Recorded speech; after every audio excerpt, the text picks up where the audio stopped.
বন্ধুরা, ঢাকার চিঠি অনুষ্ঠানে আপনাদের সুস্বাগত জানাচ্ছি।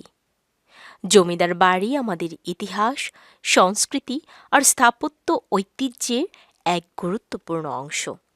ব্রিটিশ ঔপনিবেশিক আমলে বা তার আগেও গড়ে ওঠা এসব বাড়ি একসময় ছিল ক্ষমতা, ঐশ্বর্য আর সামাজিক প্রভাবের প্রতীক। বন্ধুরা, আজ আমরা জানব মহেরা জমিদার বাড়ি সম্বন্ধে। মহেরা জমিদার বাড়ি হচ্ছে বাংলাদেশের টাঙ্গাইল জেলার মির্জাপুরে অবস্থিত কয়েকটি ঐতিহাসিক স্থাপনার মধ্যে একটি। সেই 1890 সাল নাগাদ কলকাতার কালীচরণ সাহা ও আনন্দ সাহা এই এলাকায় আসেন ও তাদের জমিদার প্রতিষ্ঠা করেন।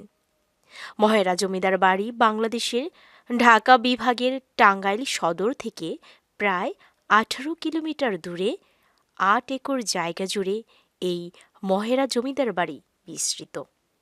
এই জমিদার বাড়ির সামনে প্রবেশ পথেই রয়েছে বিশাখা সাগর নামে বিশাল এক দিঘি এবং বাড়িতে প্রবেশের জন্য রয়েছে দুটি বড় গেট।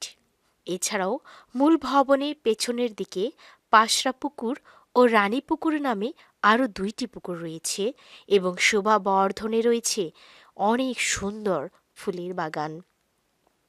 বিশাখা সাগর সংলগ্ন দক্ষিণ পার্শ্বে রয়েছে বিশাল আম্রকানন ও বিশাল 3টি প্রধান ভবনের সাথে রয়েছে নায়েব সাহেবের ঘর, কাচারি ঘর, গোমস্তাদের ঘর, দিঘিসহ ও আরও 3টি লজ।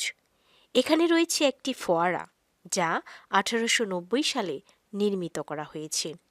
এই বিভিন্ন লজগুলোর মধ্যে হচ্ছে চৌধুরী লজ, মহারাজ লজ, আনন্দ লজ, কালীচরণ লজ। বন্ধুরা, সময়ের সাথে সাথে অনেক জমিদার বাড়ি আজ ভগ্নপ্রায়। ঝলমলে অতীত হারিয়েছে এই বাড়িগুলো, কিন্তু তবুও তারা দাঁড়িয়ে আছে আমাদের স্মৃতিতে ইতিহাসের এক বিশাল সাক্ষী হয়ে।